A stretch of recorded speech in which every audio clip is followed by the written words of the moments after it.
Este vídeo é feito por fã. Caso tenha condições e deseje apoiar o autor e a editora, para que continuem com a publicação da obra, considere comprar a light novel pelos meios oficiais.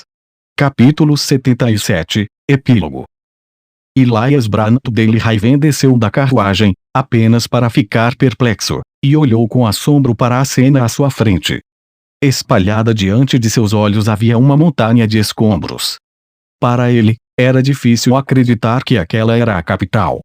Se alguém lhe dissesse que tudo era uma ilusão, para ele, seria bem mais crível, mas não era esse o caso. A cena à sua frente era a verdade, a conclusão de uma batalha. A expressão do Marquês Raven ficou torcida ao ver a tragédia diante de seus olhos.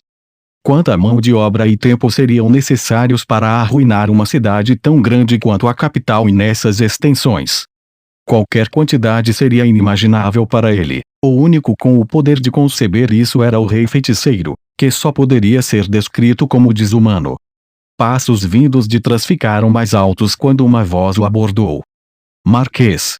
Era um nobre de sua própria facção, que o acompanhara no caminho até aqui. Embora ele fosse um mero barão, o Marquês Raven tinha alta consideração por sua sagacidade. Era a um ponto que a prioridade de elevar o título desse homem estava acima da de qualquer outro. Por esse motivo, quando perguntado pelo subordinado do rei feiticeiro quais dos nobres eram bons o suficiente para poupar, esse homem foi a segunda pessoa que ele nomeou. Nem mesmo um homem tão distinto conseguiu falar, porque também não conseguiu esconder seu medo. Juntos, tremeram frente aos escombros. Provavelmente estava experimentando as mesmas emoções que o próprio Raven ao testemunhar as ruínas diante de seus olhos.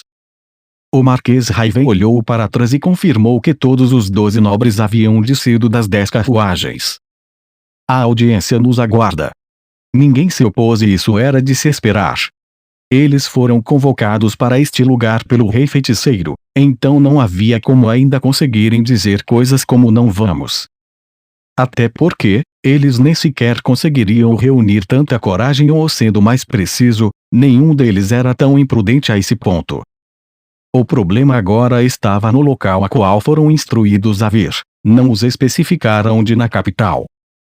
O Marquês Raven deu uma olhada em volta e notou uma estrutura ainda em pé ao longe, o Palácio de Valentia. O terreno do castelo, destinado a servir como defesa do palácio, também havia sido transformado em escombros. A razão pela qual o Marquês Raven conseguira identificá-lo de onde estavam provavelmente se devia a terem propositalmente limpado os escombros. Uma estrutura única em meio a uma montanha de escombros. Raven não havia pensado nisso antes, mas aquilo não representava a salvação. Pelo contrário, tornou-se um monumento que inspirava um desgosto indescritível e violento naqueles que o viram. Vamos prosseguir.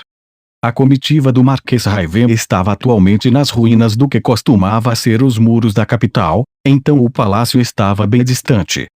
Embora pudessem ir mais rápido, eles precisavam evitar serem vistos em suas carruagens por medo de desrespeito. Por sinal, eles chegaram em um horário muito antes do combinado, para terem tempo de sobra até chegar, mesmo que caminhassem o caminho inteiro até lá. O Marquês Raven tropeçou ao caminhar. Isso era aquela rua. Ele ouviu alguém atrás dele murmurar. A rua principal em direção ao palácio estava livre de escombros. Estava tão limpo que provavelmente tinha sido varrido de antemão. Em outras palavras, a única coisa que permaneceu intacta aqui foi a rua. Nenhuma das casas nem as paredes ladeando a rua permaneceram. Parecia provável que tudo foi demolido depois incinerado até não sobrar nem o pó. No caminho para a capital, eles também testemunharam vilarejos e cidades destruídas, mas nenhuma delas correspondia à extensão da destruição em exibição na capital. Marquês, os habitantes da capital. Não dê um pio a mais sobre isso.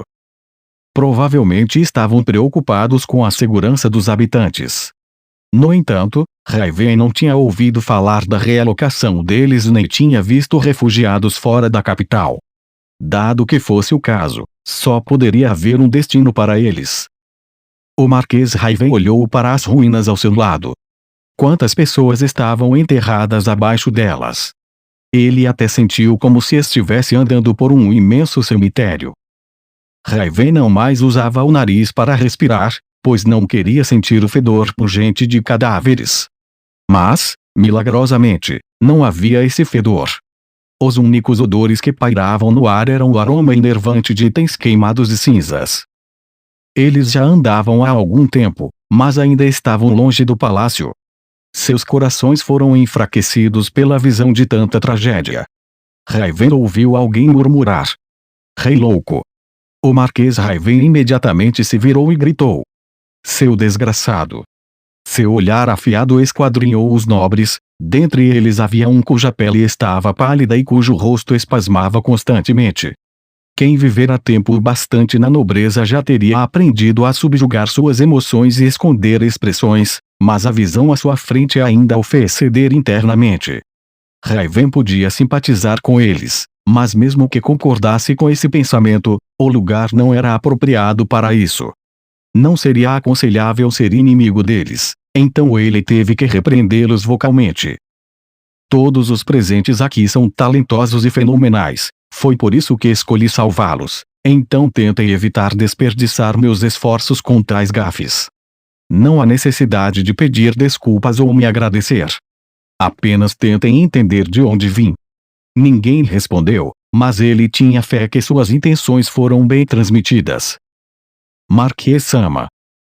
Se só andarmos em silêncio, naturalmente nossas mentes ficarão ocupadas por pensamentos deprimentes. Que tal discutirmos alguns assuntos prosaicos à medida que avançamos? Essa é uma boa sugestão. Então, que tal falar sobre o nascimento do meu segundo filho? Os nobres o parabenizaram em uníssono. Em toda a miséria dos últimos meses, segundo o Marquês Raven, essa foi a única boa notícia que triunfou sobre todo o resto. Foi por isso que ele já havia falado com eles sobre esse assunto várias vezes.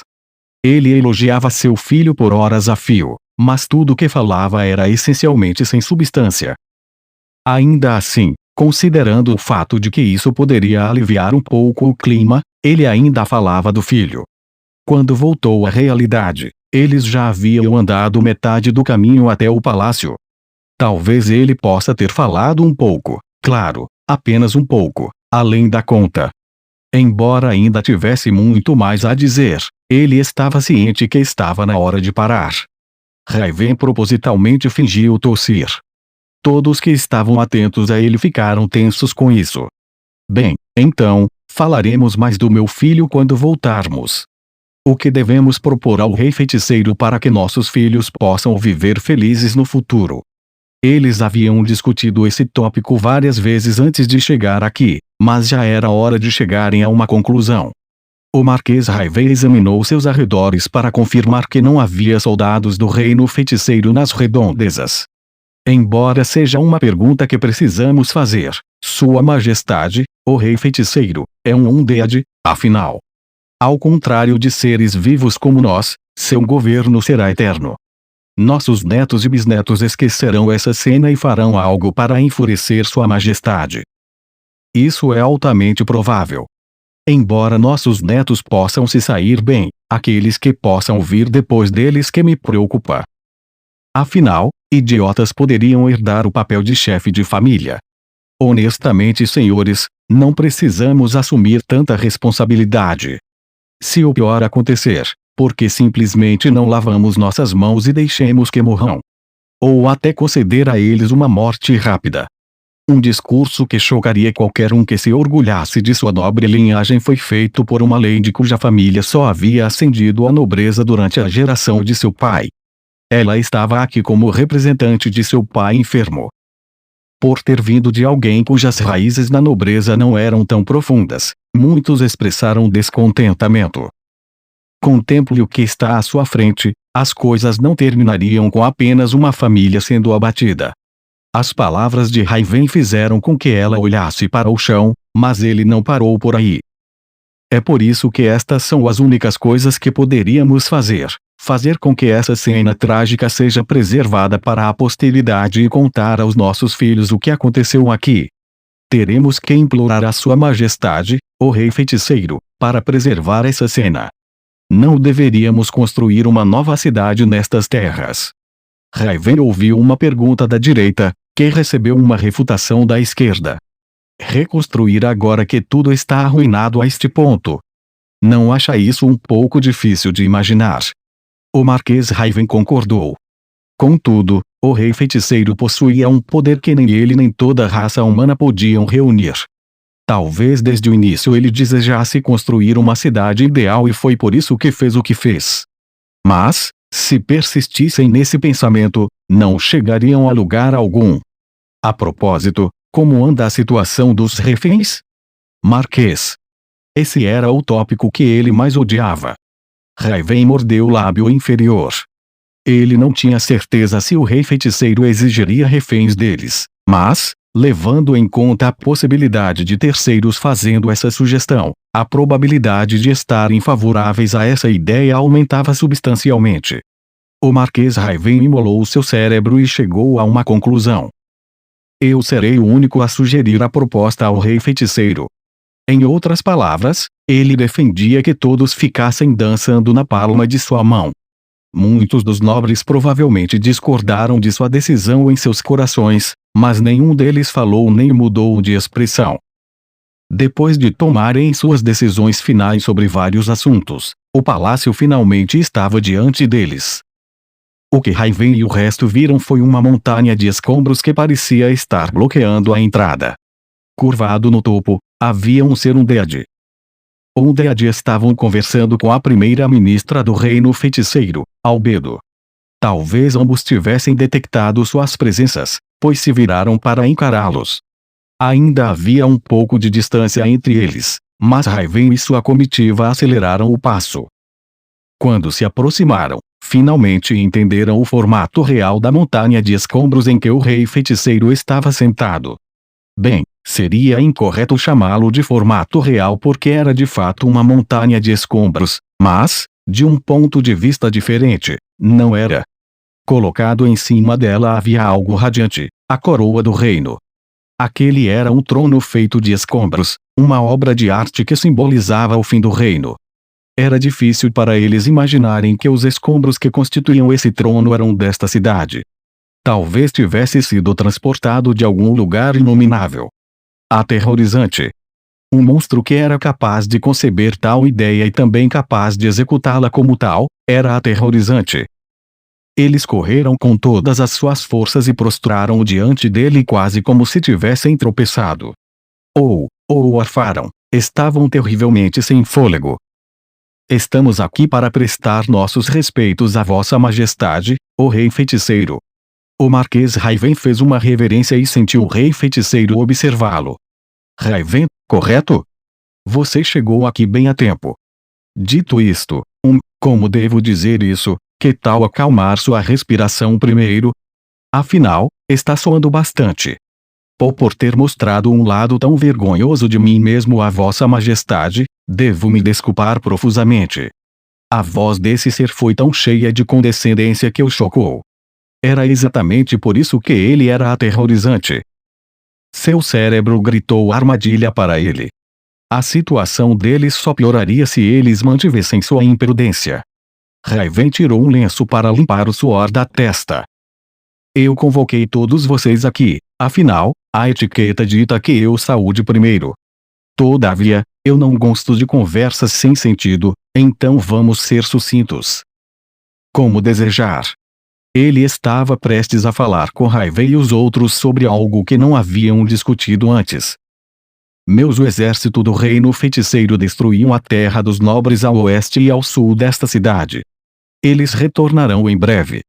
Todos vocês devem administrar suas terras como de costume. Embora possamos alterar as designações territoriais no futuro, ainda não planejamos fazê-lo no momento, estou certo, Albedo? Sim, é exatamente como o senhor supôs, a Insama. Isso é tudo. A partir de agora, Albedo notificará você sobre quaisquer alterações importantes que possamos fazer em suas ações. Até lá, sigam as mesmas regras que estão seguindo até hoje. Não apenas Raven, mas os outros nobres se aproximaram para responder.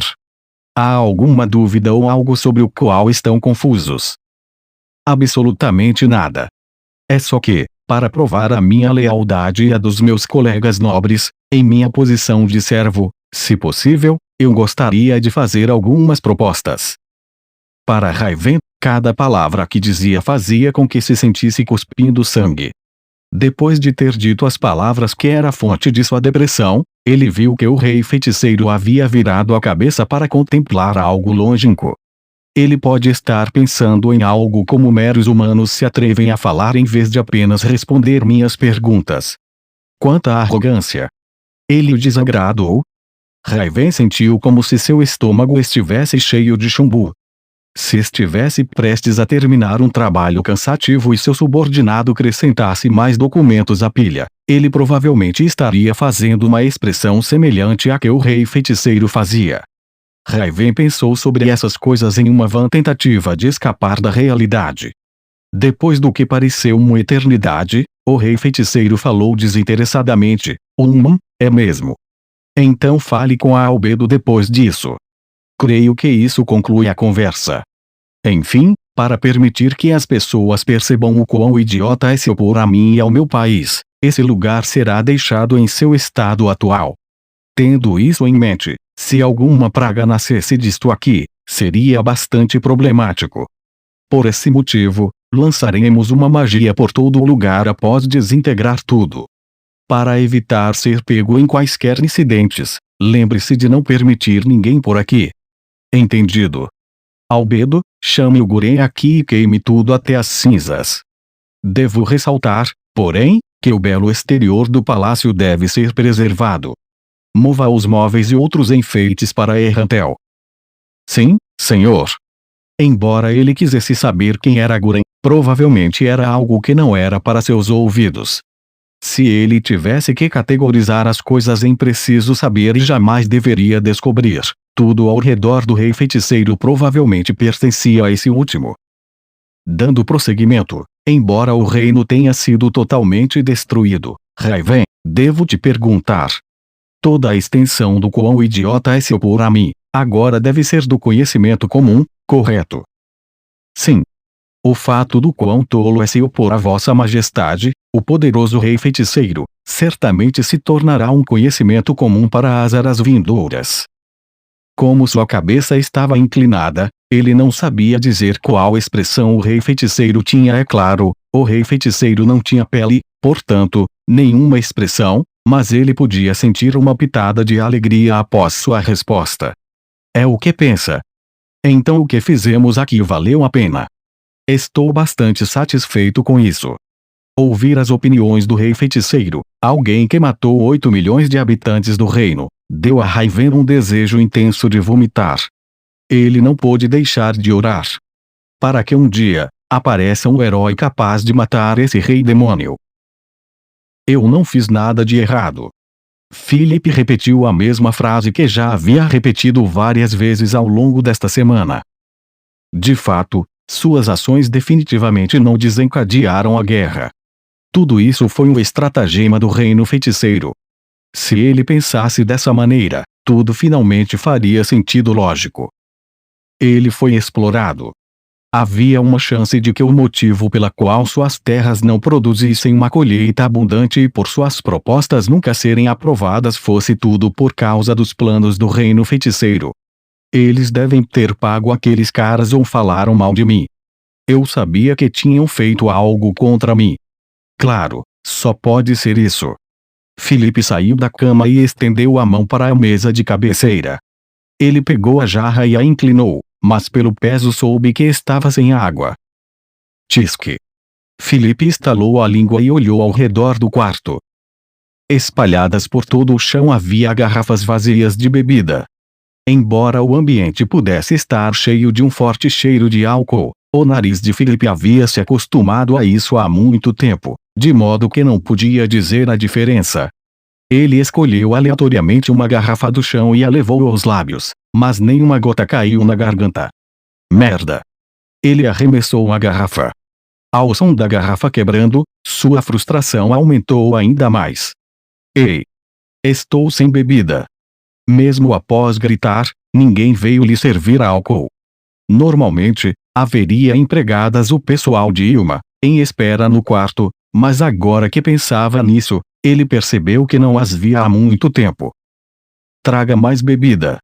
Ele gritou mais uma vez. Seu corpo cambaleou. Opa, disse ele ao se apoiar em sua cama pela leve vertigem. Em vez de ficar bêbado, seu corpo provavelmente estava mais lento devido ao fato de ele não ter saído do quarto há muitos dias. Felipe caminhou lentamente até a porta. Ei! Onde diabos estão todos? Ele gritou enquanto chutava a porta com todas as suas forças. Ele não usou o punho por medo de que pudesse doer. Sem resposta. Ele estalou a língua novamente, abriu a porta e gritou mais uma vez com força. Estão surdos por acaso? Eu disse que estou sem bebida. Tragam mais. Ainda sem resposta. Felipe saiu zangado do quarto. A casa estava em silêncio. O pai e a família do irmão mais velho haviam se mudado para outro lugar porque Felipe queria fazer uso da casa principal. Além dele, apenas servos permaneceram aqui. Embora fosse a mansão de um nobre, era apenas uma condizente com a de um mero barão. Ele rapidamente poderia chegar à sala de jantar a partir de seu quarto. Quando abriu a porta da sala de jantar, os olhos de Felipe se arregalaram. Isso porque ele havia notado uma mulher de branco, sentada em uma das cadeiras. Ara, só acordou agora? Você demorou tanto que eu estava prestes a te acordar pessoalmente. Era a primeira-ministra do reino feiticeiro, Albedo. Seu sorriso de Deus era o mesmo desde a primeira vez que a vira. Ela não parecia estar brava com Felipe pelo que havia feito. De repente, o pensamento de que o reino feiticeiro provavelmente nem se importava com o que ele havia feito surgiu na mente de Felipe. De fato, se eles estivessem realmente bravos com ele, teriam começado a invasão pelas terras de Felipe. Mas, eles não haviam feito isso, portanto, em outras palavras, não estavam com raiva dele. Pelo contrário, eles deveriam ser gratos a ele por ter acendido o estopim para iniciar uma guerra com o reino. Talvez ela estivesse lá para expressar sua gratidão. Não, melhor ainda. Talvez ela não tivesse descoberto. Talvez nem mesmo soubessem que foi Felipe quem fez tudo isso. O sorriso de Albedo estava contagiante, fazendo com que Felipe sorrisse de volta. Oh, obrigado por ter vindo a um lugar tão indigente, Albedo-sama. Não acredito que a senhorita teve que esperar aqui. Definitivamente repreenderei meus servos mais tarde. Albedo ficou atordoada por um momento, antes de sorrir ironicamente. Atingir essa extensão é honestamente impressionante. Estou até um pouco admirada. Fufu, estou aqui para terminar o que deve ser feito, mas antes disso, eu lhe trouxe um presente. Deseja abrir? Colocada em cima da mesa havia uma caixa branca com aproximadamente 50 centímetros de largura. Felipe lamentou ter ficado na cama por tanto tempo enquanto levantava a tampa da caixa. Um maravilhoso perfume floral fez seu nariz pinicar. Com a respiração presa e cheio de ansiedade em saber qual item valioso poderia estar nessa caixa, Felipe abriu e deu uma olhada dentro. Era a cabeça do Barão Delvin e do Barão Rockerson. Eles experimentaram dor insuportável antes de morrerem.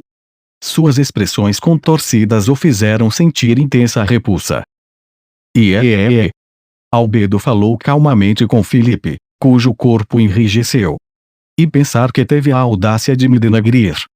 Tínhamos planejado preparar um idiota, mas nunca em sã consciência eu acreditaria que alguém tão estúpido quanto você pudesse existir. Os, foi o som de Albedo se levantando. Em seu rosto havia um sorriso de orelha a orelha, mas agora que as coisas haviam progredido até esse ponto, até Felipe sabia. Ela estava absolutamente furiosa. Se ele não escapasse deste lugar, as coisas não terminariam nada bem. Felipe virou-se para correr, mas, em pânico, sua perna tropeçou na outra, fazendo cair no chão com o baque alto. Clop, clop, o som de passos se aproximou. Ela já estava ao seu lado. Então vamos indo. Não. Não. Eu não quero ir. Colocando a quantidade mínima de resistência, ele ficou em posição fetal. Você realmente acredita que agir como uma criança mimada pode tirá-lo dessa situação? Ela o arrastou pela orelha, o que causou uma dor tão intensa no cérebro que ele começou a questionar se a orelha estava prestes a ser arrancada. Tá doendo. Isso dói. Pare. Então ande. Aqui, levante-se. Philip queria empurrar a mão de Albedo, que ainda segurava a orelha, para longe. No entanto, embora suas mãos fossem finas e delicadas como esperado de uma mulher, sua força de agarro era muito mais forte que a dele.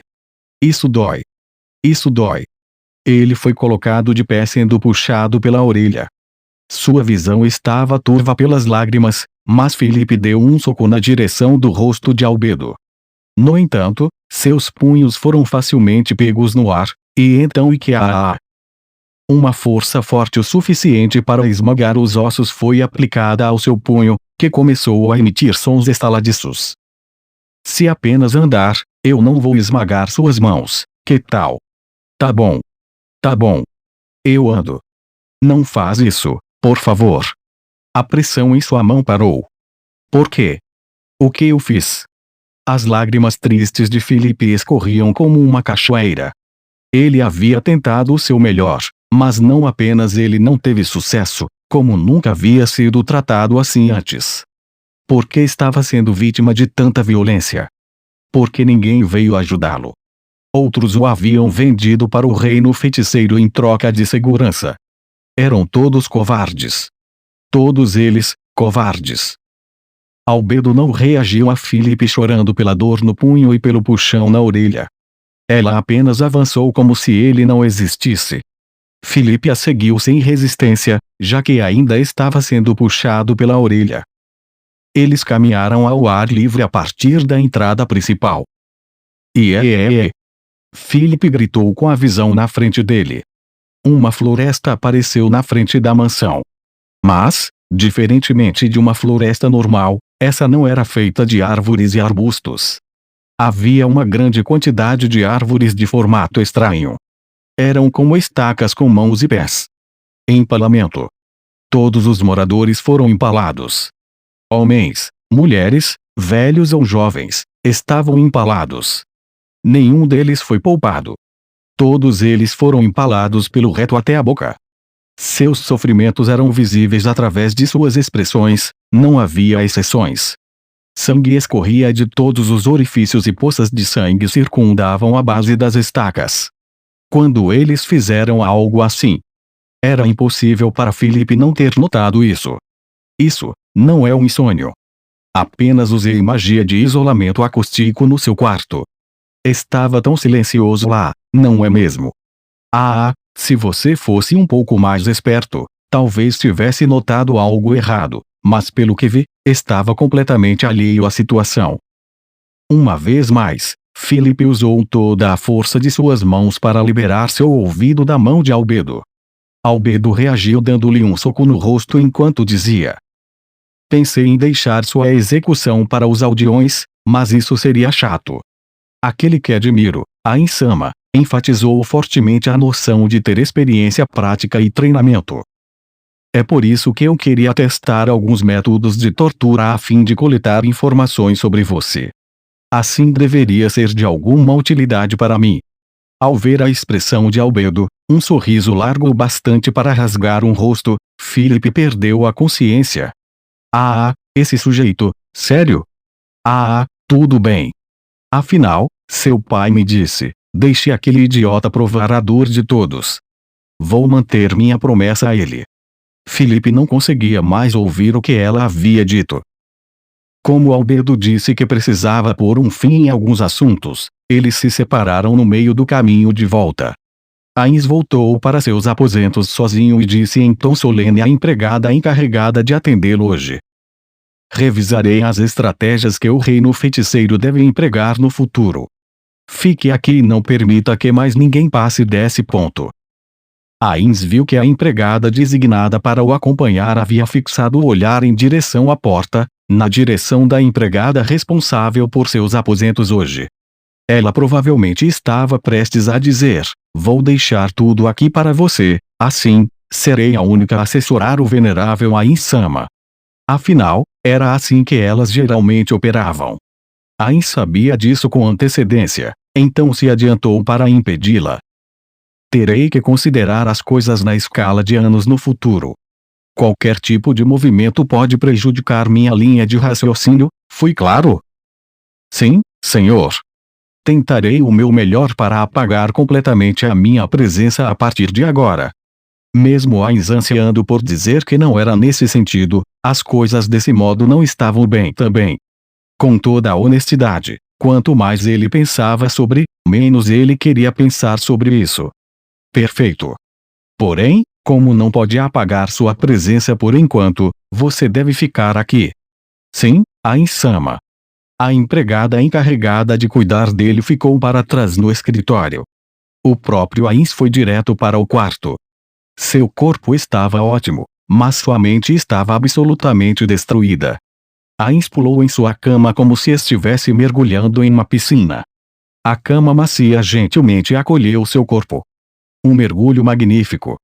Se alguém considerasse o tempo no ar, a distância em que saltara, o local em que pousou, a pose que estava quando pousou, etc., seu movimento de mergulho angariaria elogios que eram objetivamente bem merecidos. Uma destreza que ele adquirira com prática e experiência. Afinal, ele mergulhava em sua cama toda vez que estava mentalmente exausto. Ah! Ain deu um suspiro de alívio da mesma maneira que um homem de meia idade. Mesmo seu suspiro foi lindo. Se feito uma enquete com milhares de pessoas, os resultados apontariam que era realmente assim que um homem de meia idade suspirava. A razão para isso era a mesma de antes. Ain havia praticado seus suspiros várias vezes antes também. Ain rolou em sua cama depois disso. Às vezes à esquerda, às vezes à direita. Ele estava na capital arruinada até agora, então seu corpo estava coberto de poeira e sujeira. Embora soubesse que seria melhor tomar um banho de slime primeiro, ele não tinha mais capacidade mental para isso. Tão cansativo. Ele foi bem sucedido em atuar como um vilão. Ele havia lidado com aquele sujeito da armadura platina corretamente. Embora houvesse vários pontos que justificassem consideração e revisão, eles finalmente resolveram um grande problema. Não. Este foi apenas o primeiro passo bem sucedido em seu grande esquema. Pode-se dizer que as coisas só ficariam mais difíceis a partir de agora. Com isso dito, porém, eles conseguiram riscar a destruição sem sentido em sua lista de tarefas, uma das partes mais simples do plano. O que estava por vir eram destruições em menor escala, em outras palavras, trabalho de precisão. O que realmente era problemático seria o esforço de reconstrução que viria depois. Até esse momento, o território do reino feiticeiro era pequeno, excluindo as planícies Katze, mas tinha nações imensas como seus vassalos. No entanto, as coisas estavam diferentes agora. Eles tinham acabado de ganhar uma grande quantidade de território, os problemas que poderiam surgir disso eram óbvios. Certamente, quem estava encarregada dos assuntos internos era Albedo, mas, se surgisse algo sério, ela definitivamente consultaria Ain. Os problemas que poderiam ocorrer no futuro eram certamente mais críticos e difíceis do que os já enfrentados. Ele não tinha absolutamente nenhuma confiança em si mesmo no sentido de que poderia resolver esses problemas de maneira apropriada. Além disso, ele não conseguia descobrir se tinha feito algo errado desde que entrara nesse empreendimento. Agora, além de Albedo e Demiurge, os dois gênios de Nazarick, a mulher mentalmente afetada chamada Renner também havia sido adicionada às alas de Nazarick também. Ela não tinha nada a ver com Yggdrasil, era puramente uma forasteira, alguém que não se limitava à narrativa base, portanto, podia analisar Ain de um ponto de vista puramente objetivo. O que mais o preocupava foi o fato de que seu intelecto era facilmente comparável aos dois gênios de Nazarick. Com alguém como ela por perto, ele poderia realmente representar e atuar a persona de Ain Zogon que ele vinha construindo até agora? Quero fugir daqui. Essa era a verdade. a verdade sincera das profundezas da alma de Ains. Ains falou como um verdadeiro escravo assalariado que cometera um grande erro que provavelmente seria descoberto no dia seguinte em que entrasse na empresa. Pensei ter atingido meus limites naquela época. Não é hora de que todos saibam que eu fui um picareta sem talento por todo esse tempo. Não me preparei mentalmente para esse caminho. Mas assim que penso em como seria isso, fico com medo do tipo de reação que eles teriam. Que se dane. Isso não é suficiente para desencadear minha supressão emocional. Era como se a passiva de Ains lhe dissesse que isso não era motivo de preocupação. Ains ponderou e ponderou um pouco mais para chegar a uma conclusão. É isso aí, vou dar uma fugida. Entretanto, isso era mais fácil a falar do que fazer. Não havia como deixar tudo para trás de modo que fosse aceitável. Era como se quisesse pedir conta e ainda receber todos os benefícios antes de renunciar. Definitivamente, essa não era uma maneira aceitável de deixar um emprego. Embora ele pudesse dizer é isso aí, vou dar uma fugida e realmente fugir, ele seria menosprezado por isso. Ele precisaria de um motivo apropriado para sua ausência. Será que não havia nada que pudesse usar? Ains colocou seu cérebro inexistente para trabalhar. Mas é claro! Uma ideia surgiu em sua mente. Ele havia considerado vários planos de férias remuneradas no passado, mas todos foram em vão. Se fosse esse o caso, que tal dar o exemplo e tirar férias primeiro? Ficar livre das amarras de Nazarick por algum tempo, entregar o trabalho necessário a Albedo, seria definitivamente uma aposta mais segura do que deixar o trabalho para ele. Mas havia uma chance de que ela dissesse a Ains, por ser o líder supremo de Nazarick, que ele tinha que ser incluído no processo de planejamento. Se ela dissesse isso, eu já usei a desculpa de que eles deveriam treinar para serem autossuficientes caso eu falecesse, então usarei essa tática como variante dessa. Vou dizer a eles que, caso eu me tornar incontactável, Albedo ficaria encarregada de tudo. É esse o plano que vou seguir. Ains apertou o punho. Simples assim. Para onde devo ir? Ele poderia melhorar o relacionamento deles com o Império, e mesmo com o próprio Jirkniv, fazendo um tour pelo Império. Ou ele poderia investigar a cordilheira que abrigava a nação dos Dwarfs. O Reino Sacro. Esses lugares não animam, já que não há nada de valor lá. Todos os tipos de sonhos se manifestavam em sua mente à medida que se tornavam cada vez mais elaborados. E então, Ains subitamente se lembrou de algo. E se eu enviar os gêmeos para fazer alguns amigos elfos? Aura e Mari. Ele já havia pensado nisso antes, se estava exigindo muito trabalho deles. Embora isso estivesse dentro da norma de seu antigo mundo, Yamaiko repetidamente lhe dizia que a maneira de fazer as coisas estava errada. Partindo desse princípio, ele provavelmente deveria ser mais condescendente com as crianças. Mas então, o que ele deveria fazer? Deveria levar aqueles dois em um passeio. Não soa nada mal, ou melhor, seria um excelente plano, não? Se eu fizer isso, os dois podem dar o exemplo para os guardiões de andar sobre as férias remuneradas, e também seria um experimento ver como Nazarick se sairia sem eles. Ele havia notado o problema do aumento da carga de trabalho nos guardiões de andar há muito tempo. Talvez ele pudesse descobrir uma solução para esse problema através disso. É isso aí. Depois de concluir uma certa quantidade de trabalho, ele levaria as crianças à nação élfica, para fazerem alguns amigos. Ains levantou-se e saiu do quarto com esse plano firmemente definido em seu coração.